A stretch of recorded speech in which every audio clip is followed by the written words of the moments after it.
Hello there. I'm going to read from Beelzebub's Tales, a section about ancient Greek fishermen. In short, these poor bored fishermen first played ordinary children's games, long since customary there.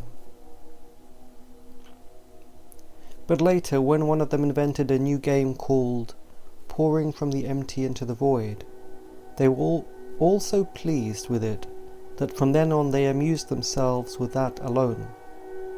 This game consisted in formulating some question or other, always about some nonsense, that is to say, a question about some deliberate piece of absurdity, and the one to whom the question was addressed had to answer as plausibly as possible. Well, it was just this game that became the cause of everything that happened later. It turned out that among those ancient bored fishermen several were so clever and ingenious that, following the principle of that curious game, they became expert in inventing very long explanations. And when one of them discovered how to make what was afterwards called parchment from the skin of the fish called shark, some of them skilful fellows, just to swagger before their companions, even began inscribing these long explanations of theirs on their fish skins, employing the conventional signs invented earlier for another game called mousetrap. Still, a little later, when these bored fishermen had been replaced by their descendants, the latter inherited these inscribed fish skins, as well as the craze for this peculiar game.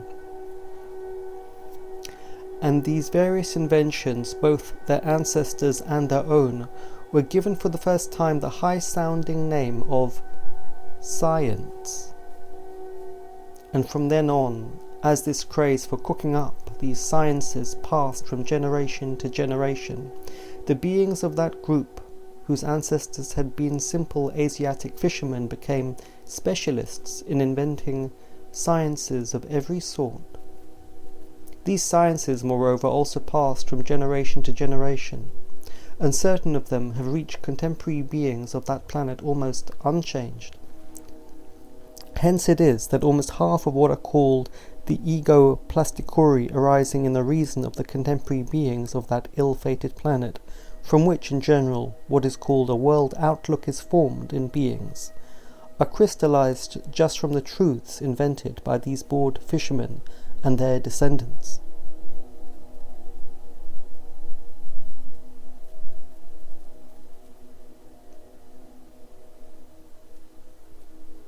Isn't it true that people entertain themselves with what's called the media?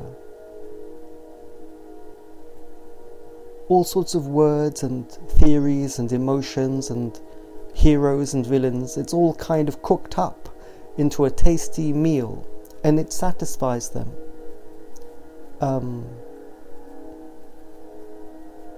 How different the life of the plain folk is. I was watching something about the Amish yesterday. Their houses are quiet. They're quiet inside, and they're quiet to look at. And what they do is literal. They take life literally. Their love-making is to create children, life. They see it as a holy endeavor.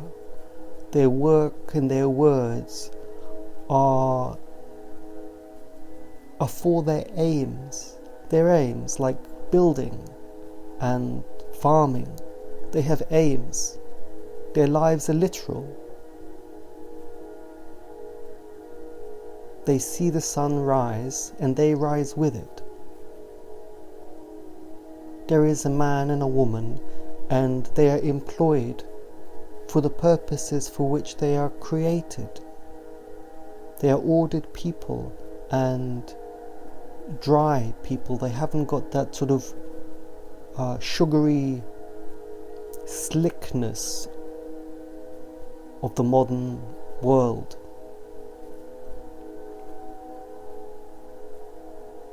And if we leave the Amish and return to the world of the BBC and CNN and our excitement and Netflix.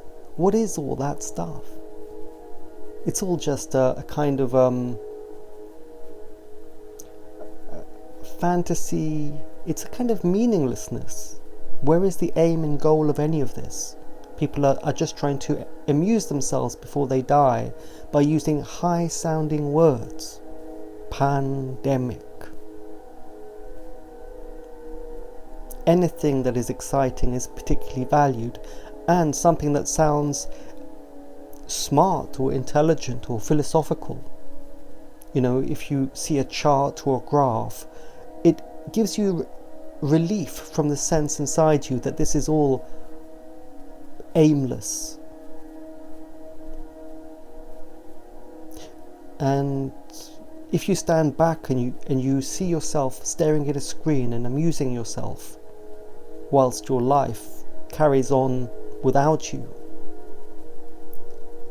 then you would see the emptiness of this kind of modern life and the wholeness of the plain people in that kind of traditional life. Now, I was looking up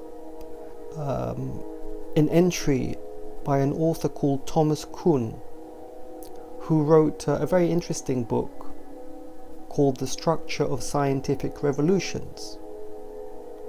And in that book he says that certain individuals break the mold, and those are the real scientists, and all the other scientists are simply sheep, and that it is these mold breakers that really create change.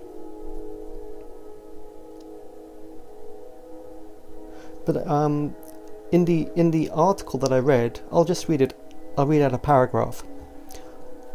Kuhn states that the probabilistic tools used by verificationists are inherently inadequate for the task of deciding between conflicting theories, since they belong to the very paradigm they seek to compare. Similarly, observations that are intended to falsify a statement will fall under one of the paradigms they are supposed to help compare, and will therefore also be inadequate for the task. According to Kuhn, the concept of falsifiability is unhelpful for understanding why and how science has developed as it has.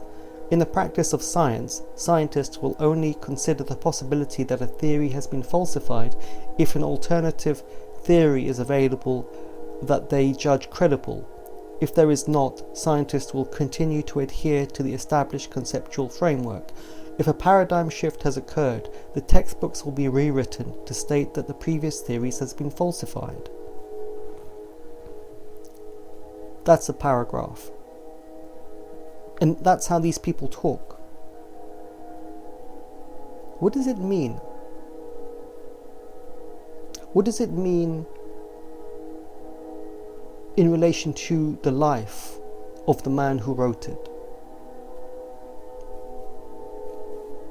It's like a soap bubble or a passing cloud, a very exciting passing cloud, and once it's gone, there you are, with your life again.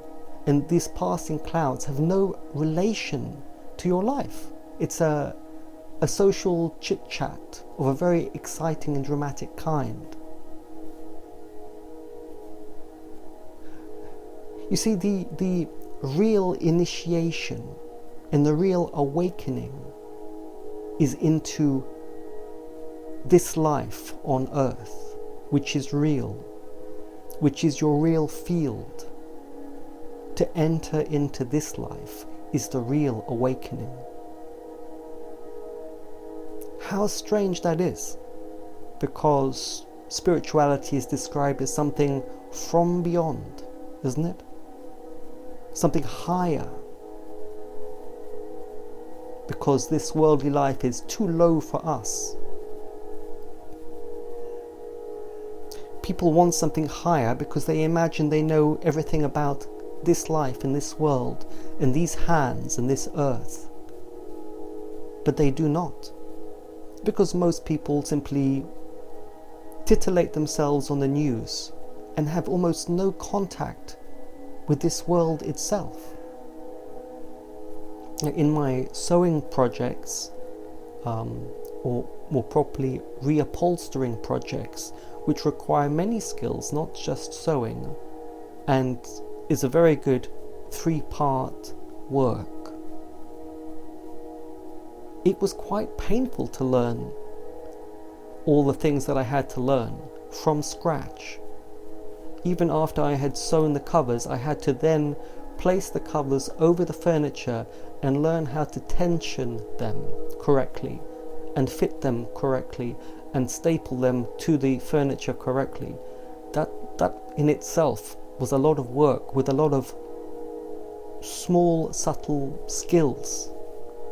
And by entering this new field of work and without assistance, I was forced to return once again to the fundamentals. The physical world, the emotional world, and the mental world. In my hands I have the cover and the furniture, and I have to think about how to place it on the furniture and tension it. How can I do that? I have to think about it and then encounter this world through my hands, physically. And